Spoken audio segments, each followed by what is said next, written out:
let's call and talk with the Toy Booger fam.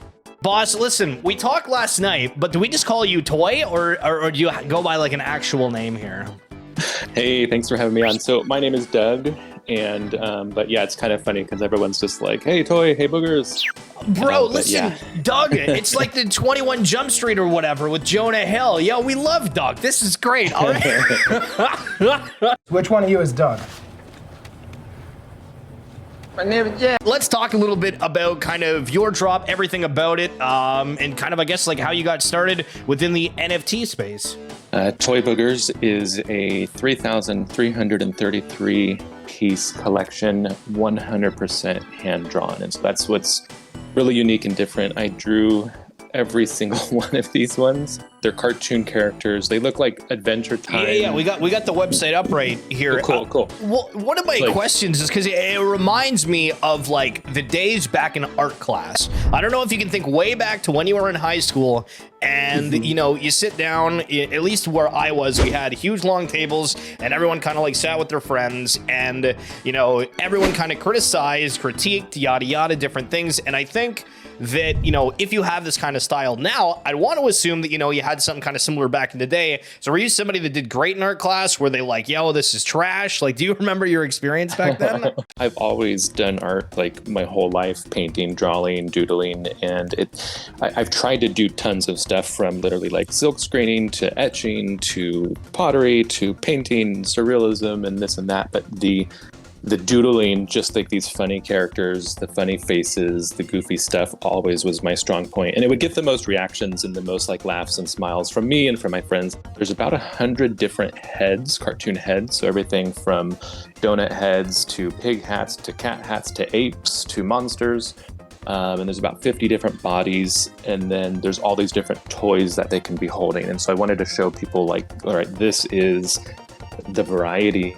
So I have this kind of weird takeaway when I look at these because I think you've nailed a specific aesthetic, as C Squared mentioned, that is very, very unique. But also in the same vein, when I look at this stuff, just from being in the NFT space, you're like, okay, the donut head kind of reminds me of Loopy Donuts. TV head, you think of kind of Cool Cats in a way. Yep. We have the half-eaten pizza, which kind of reminds me of Bored Apes.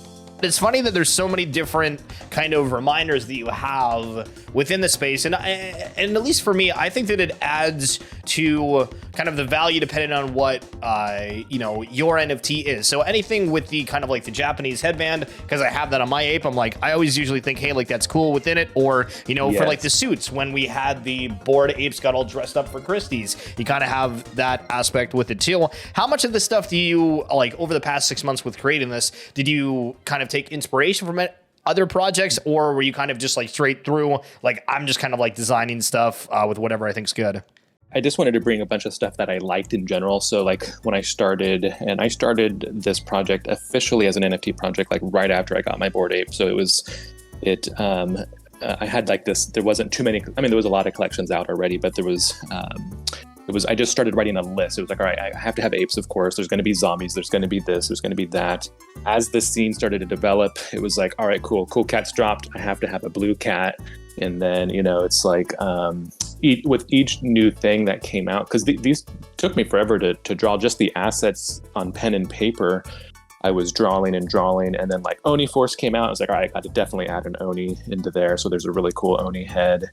Initially, I just wanted to make a fun, expansive character base. And so unlike other projects, which are fun, where they isolate it to like the apes, the cats, or whatever it happens to be, right from the start, I knew it was going to be this diverse collection because that was just my style. I wanted to have like this, just, you know, a whole bunch of different fun stuff. But the backstory is fun. And I'll read the backstory to you because it totally connects in and shouts out kind of what's going on, because you hit on something unique. So I'll just read it to you. So here's the backstory of Toy Boogers. What are Toy Boogers? The year was 2021 when a group of NFT fanatics started developing special teleportation technology to physically transport themselves into the metaverse. The development was rushed in excitement, and somehow a booger got smeared onto the machine's focusing crystal. Little did they know this would cause a critical but delightful malfunction. When they used the machine, they all got combined and rearranged with all the crazy avatars in their collections as they teleported into the metaverse. They became an epic NFT collection themselves called Toy Boogers. You guys have 3,333. You're priced at 0.08. Obviously, some people would be like, hey, for that price point, it's kind of high. But I think, like, generally speaking, it's realistic with the fact that they are kind of like handmade and you do have that kind of lower edition size. But like the grand picture of things, where do you kind of want to take this series? Yeah, so this is essentially like a Genesis type project. It is the beginning of a Toy Boogers universe. I have a lot of fun, you know, the lore behind it, the expansive nature of all these characters. We can go many different ways with it. Like even just in the Discord, there's one little pet. It's the hamster, and like that's kind of turning into its own thing. But big picture, I do want to do expansions more into the NFT space. We're going to be working on merch next because everybody's talking about, you know, oh my God, I want that on a t-shirt. You know, the little kid wearing the poop hat riding a skateboard is like, dude, I need that on a shirt right now. Super dope collection. I hope you like it. It's you know, handmade, hand done, super ridiculous high effort. Spent 6 months straight doing it. Doug, before we really kind of jump into the marbles and I let you go here, is there any final things that you're wanting to say for everyone with your drop happening here in about 9 minutes? I'll let you go and enjoy that. Perfect. Well, thank you so much. Well, first, just thank you for hosting me. This was last minute. We just connected and everything and made it happen. You're fantastic. I've been listening to you myself for a long time.